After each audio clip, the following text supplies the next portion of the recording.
Hey guys, it's the Casual Canuck here, bringing you more Pokemon and Nintendo related news and gameplay.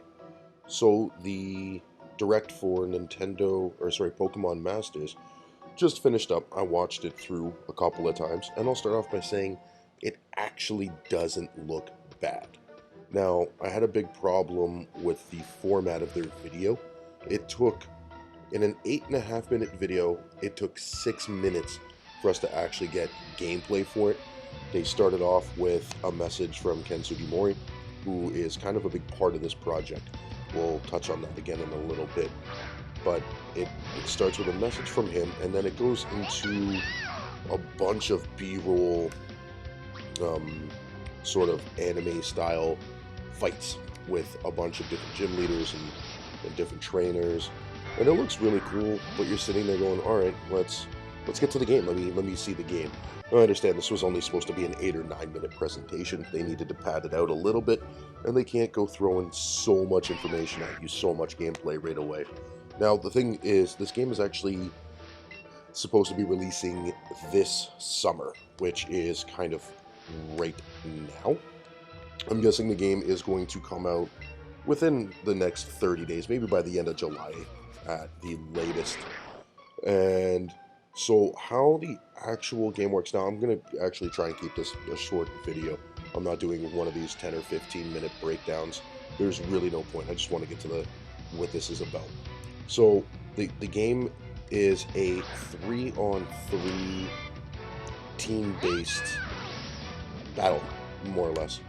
And it looks as though your trainers are kind of going to be what you're unlocking in this, and this is obviously, it's going to be a gacha style game, and it's going to be trainers that you're going after. It seems like the Pokemon, at least how I'm looking at it, is the Pokemon are going to be tied to the trainer, not necessarily the trainer tied to the Pokemon. Now, say for example, you could run into a Cynthia, and maybe there's a different variant of Cynthia, so one would have a Garchomp, and one would have Hydreigon or something. So it's obvious that it's going to be the trainers that we're hunting, and I'm really hoping that the monetization in this game isn't going to be too egregious. It's obviously that it's obvious it's going to be a gacha style game, and they're going to want us to try and get as many of these trainers as possible and level them up, and hopefully the Pokemon can evolve too. I hope it's not like, you get Brock with a Snivy and it just stays a Snivy the whole way through. So, if you're watching the video, it'll say right at the bottom, game footage not final, but it looks pretty good. I don't think there's going to be a whole lot of changes to it. Now, one thing that looks pretty cool about the battle system is at first glance it kind of looks like it's turn-based, but if you've played any of the older Final Fantasies, 7 comes to mind, they had the active time battle, and this looks to be following that same sort of battle system. It's going to be an ATB gauge, so as your gauge fills up, then you can attack.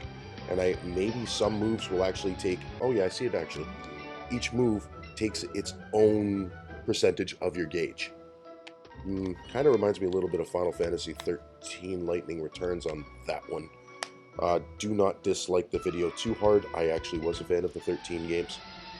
That's neither here nor there. Now, one thing that's kind of cool with the trainers is the trainers are going to be buffing the Pokemon.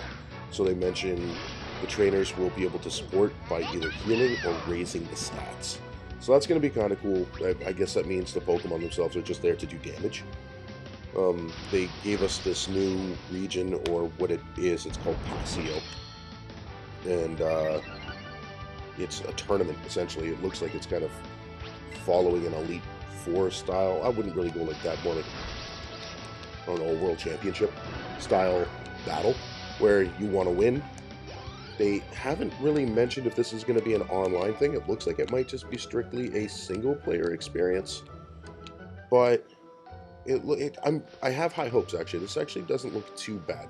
Pokemon Go was kind of, whatever, it was huge. Everybody enjoyed it. I played it for a little bit, but it wasn't really my thing. And then there's Pokemon Quest. Pokemon Quest was pretty cool. I enjoyed that. I played that more on my Switch than I did, more on my phone than I did on my Switch. I preferred having the touchscreen controls. It wasn't optimized very well for the Switch. I feel like it wasn't. So that's pretty much my take on the whole situation. It will be available both on iOS and Android. And right at the end of the trailer, it does state, and obviously, it says free to start with purchasable items. Note, data usage fees will not apply separately. Okay, we all know this is going to be gotcha. I'm just hoping that this isn't going to be a loot box style game. I don't want a randomized event for what I'm trying to unlock. I'm hoping this is going to be done either by straight progression through the story. Once you get to a certain point, you use your premium currency or in-game currency to unlock certain trainers after you beat them. That's one possibility. Or another one might be level based. So right from the get-go, right in the shop, it could show you the list of all your trainers that you could purchase, but maybe they're locked behind a level cap. I'm good with either of those. I'm just really hoping it doesn't turn out to be loot box style. I really don't like the randomized elements behind unlocking it. I am actually going to pay attention to this game coming out. I'll probably play it. I'll do a quick review on the channel of it. We'll see how it goes. Obviously, it's a mobile game. It's meant to sort of just whet our palate while we're waiting for Sword and Shield, or for some of us that still are waiting for Sword and Shield. We're not getting into that today. What I am getting into is I heard that there might be a new trailer dropping on the 28th of June, which is tomorrow. It's still really early in the morning for me. I haven't even had my coffee yet, so I'm going to check it out. I'm going to see, and if that's the case, you can be damn sure I'm going to be here again tomorrow. We'll do a trailer breakdown, and we'll discuss all of that stuff. But that is going to be it for me today. I got to get my day ready. I do apologize if my voice is off or if I'm breathing a little heavy. Still a little bit under the weather, but we're making it work.